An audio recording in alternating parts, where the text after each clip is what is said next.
Good afternoon, I'm Sean Yao, and this is One News Now. Newly appointed Defense Secretary Carlito Galvez Jr. has rejected the courtesy resignations of senior officials from the Defense Department. Brian Castillo with the report. After replacing Jose Faustino Jr. as Defense Chief, newly minted Defense Secretary Carlito Galvez Jr. has rejected the courtesy resignation of some officials within the DND. 9 senior officials from the DND, including undersecretaries and assistant secretaries, tendered their courtesy resignations after Faustino stepped down from his post. However, Galvez Jr. ordered these officials to stay put and rejected the resignations. Among those was DND Undersecretary Angelito De Leon, who submitted his resignation but heeded to the call of Galvez. Everyone stays on. We all agreed that we stay, the senior leaders, the undersecretaries, and the assistant secretaries. While we are ready with our courtesy resignation in accordance with customs, there is nothing extraordinary about it. He immediately gave the order, everybody stays put, and hence nobody would resign or get out of the DND. De Leon also denied rumors of a so-called mass resignation within the agency. The official explained that submitting a resignation is customary and procedural requirement when a new leader steps in. The key officials will render their courtesy resignation for the purpose of giving a free hand to the newly designated head of the department. This is nothing extraordinary.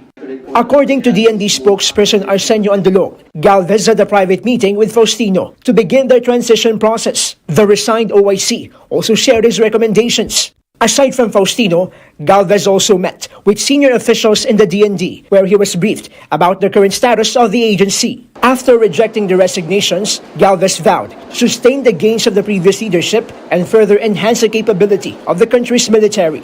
Despite the sudden change of leadership in the DND and the Armed Forces of the Philippines, De Leon is confident that the Army, Navy, and Air Force will remain loyal to the Constitution. A proof of this was the attendance of all key officials in the AFP at the traditional New Year's call at Camp Aguinaldo this morning. Based on the turnout in this morning's traditional joint DND New Year's call, all the key commanders were there, including the key staff officers of the Armed Forces of the Philippines and the DND civilian bureaus. So I think there is no issue on the morale. The morale remains high. We are focused on our mandate. De Leon added that this only proves that there is no such thing as a destabilization plot within the AFP, and conducting a loyalty check is not necessary. For News 5, Brian Castillo, we are One News. And this here's a first. A United States Navy ship named after a Filipino. The United States Navy announced that one of its Arleigh Burke-class destroyers will be named as the USS Telesforo Trinidad. This is a tribute to Fireman Second Class Telesforo de la Cruz Trinidad, the only Filipino in the U.S. Navy to be awarded a Medal of Honor. Trinidad rescued 2 of his shipmates aboard the USS San Diego back in 1915 after the ship's boiler exploded. The incident burned Trinidad's face. It recognizes the special relationship between the U.S. and the Philippines. As far as the tensions in the South Philippine Sea, I can't think of a more symbolic gesture than to see the USS Telesforo Trinidad sail into those waters, and as a show of force. It will be quite symbolic. One News Now will be back after this quick break. Stay with us.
You're still watching One News Now.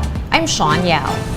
Smart Communications has logged over 8 million registered SIMs as of January 10. In an interview with One Balita Pilipinas, PLDT and Smart First Vice President and Head of Corporate Communications, Kathy Yang, said that majority of the registrants are prepaid subscribers. She also admitted that there is still a long way to go before hitting its base target of 70 million SIM registrations. Yang also said that Smart will be setting up registration centers in far-flung and conflict-ridden areas.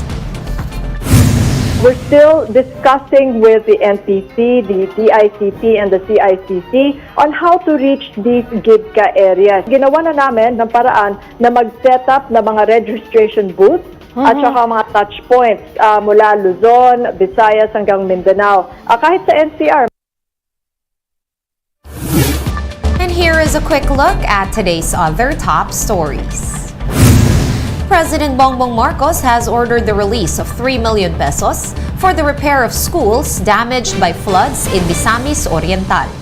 Marcos said about 63 classrooms were flooded due to incessant rains caused by the shear line. The president also distributed financial assistance to affected residents. The Senate is set to tackle the controversial Maharlika Fund Bill this month. Senate President Mig Zubiri said he has asked Finance Secretary Ben Diokno and Budget Secretary Mina Pangandaman to discuss the bill ahead of the scheduled committee hearing on January 24.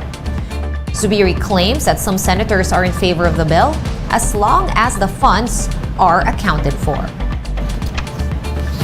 And more than 3,000 persons deprived of liberty or PDLs in the Bilibid prison can now vote in the barangay and Sangguniang Kabataan elections after going through satellite registration. The COMELEC says those with pending appeals and without final sentence can still vote.